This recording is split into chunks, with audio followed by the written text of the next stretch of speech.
अमरावती येथील राजापेठ पोलिसांनी एका महिला प्रवाशाचे गहाळ झालेले मौल्यवान साहित्य शोधून ते मूळ मालकाला परत मिळवून दिले आहे। या कामगिरीमुळे पोलिसांच्या तत्परतेचे कौतुक होत आहे। 11 जून रोजी तक्रारदार महिला संतोषी नगर ते राजापेठ बस स्थानक या दरम्यान रिक्षातून प्रवास करत असताना त्यांची पर्स रिक्षातच विसरली होती। पर्समध्ये 5 ग्रॅम सोन्याची पोत अंदाजे मूल्य 70,000 रुपये, 2 विवो कंपनीचे मोबाईल अंदाजे मूल्य 40,000 रुपये, 1,000 रुपये रोख आणि इतर महत्त्वाची कागदपत्रे होती। तक्रार प्राप्त होताच राजापेठ पोलिसांनी तात्काळ संतोषी नगर ते बस स्थानक परिसरातील सीसीटीव्ही फुटेज तपासले।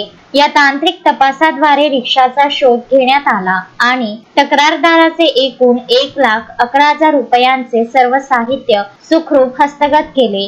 ही संपूर्ण कार्यवाही पोलीस आयुक्त राकेश ओला, पोलीस उपायुक्त श्याम घुगे आणि सहाय्यक पोलीस आयुक्त संजय खताडे यांच्या मार्गदर्शनाखाली पार पडली। या मोहिमेत वरिष्ठ पोलीस निरीक्षक संदीप चव्हाण यांच्या नेतृत्वात नितीश शिंदे आणि पोलीस अंमलदार मनीष करपे, पवन तिवारी, पंकज खटे, रवी लिखितकर, अंकुश काळे, प्रशांत बेलोकर, आकाश यादव, अमोल खंडेजोड व अर्जुन कदम यांनी सहभाग घेतला होता। माझं नाव मयुरी हेमंत अन्नपूर्णे। मी संतोषी नगर गली नंबर 3 येथून यांच्या ऑटोमध्ये स्पेशल ऑटो करून राजापेठ बस स्टँडवर प्रवास करत होती।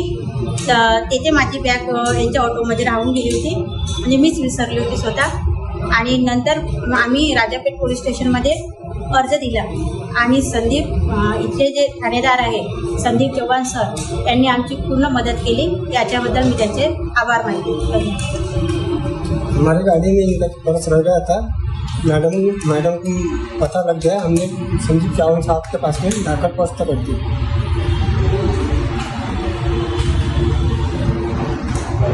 शोएब खान, विदर्भ न्यूज, अमरावती।